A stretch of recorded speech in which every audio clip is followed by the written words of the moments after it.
بسم الله الرحمن الرحيم.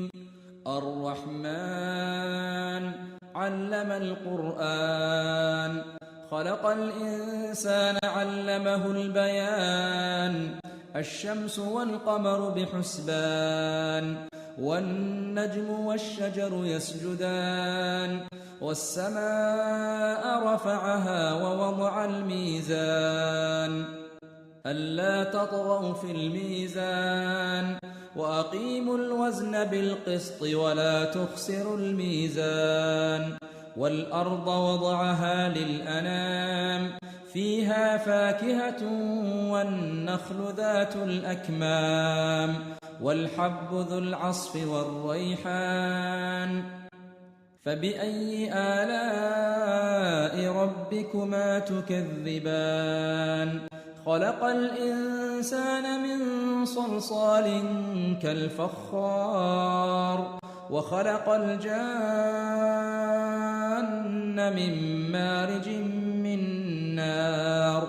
فبأي آلاء ربكما تكذبان؟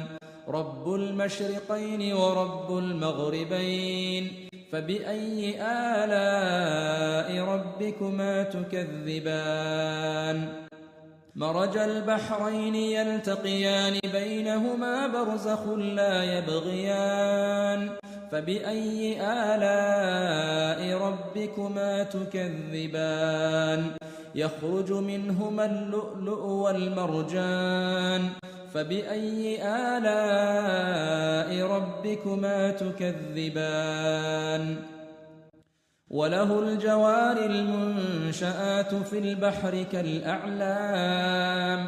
فبأي آلاء ربكما تكذبان؟ كل من عليها فان، ويبقى وجه ربك ذو الجلال والإكرام. فبأي آلاء ربكما تكذبان؟ يسأله من في السماوات والأرض، كل يوم هو في شأن. فبأي آلاء ربكما تكذبان؟ سنفرغ لكم أيها الثقلان. فبأي آلاء ربكما تكذبان؟ يا معشر الجن والإنس إن استطعتم أن تنفذوا من أقطار السماوات والأرض فانفذوا